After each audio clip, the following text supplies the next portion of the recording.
Ще дойде от Мехди. Не беше негово изпълнението, все пак Борабия. Хубаво центриране към далечната града. Левски намалява резултата. 1-2. Давид Яблонски. Герой изпусна Давид Яблонски. Сега ще гледаме. Ето го центрирането. Да, Натанел позволи Давид Яблонски да заходи зад гърба му. И да не прави нарушения. Хубаво центриране! 1-0 за Левски. Давид Яблонски. 69-та минута. Центриране на Роман Прохаска и фантастичен удар от въздуха на Давид Яблонски. Това, което централният отбранител направи, не бе никак лесно. Осъществи обаче перфектния контакт с топката Давид Яблонски. Тотално забравен от русенската отбрана, която се провали с зрелището. Това. Успя го Обертан да върна сега към Прохаска. Прохаска отново търси Обертан. Обертан успоредно подаване 1-0 за Левски. Сега отново в момент, в който Левски по-малко атакуваше, позволи на домакините на Прохаска и Обертан да разиграят. И в крайна сметка централният защитник Давид Яблонски се озова в прегръдките на своите съотборници. Бе забравен от абсолютно всички Давид Яблонски.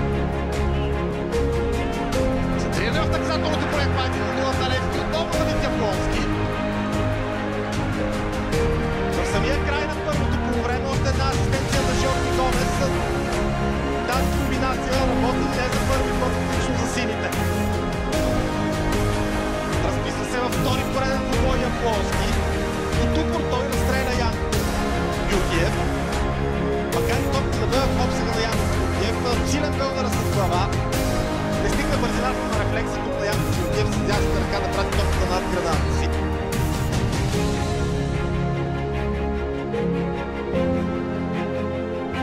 Опасни при статични положения. Ето го центрирането. Христо Иванов остана на място и Левски повежда с 1-0 в петата минута. Давид Яблонски се оформя като голмайстор в този отбор. Пето попадение за него от началото на сезона и голяма синя радост. Изключителен нюх за пласиране притежава Давид Яблонски. Така беше и в тази ситуация. На няколко метра непокрит пред вратата. За него не представляваше трудност да отбележи. Центриране на Жорди Гомес. Удар с глава и това е гол. Левски повежда с 1-0 в 8-та минута. Давид Яблонски. Стана въпрос за неговата успеваемост. В трети пореден матч Давид Яблонски бележи в начало Кърнялска след центрирането на Жорди Гомес. Забележете колко непокрит бе оставен Давид Яблонски. Николай Подуров го остави зад гърба си и с глава Яблонски беше точен отблизо. Никакви шансове за реакция.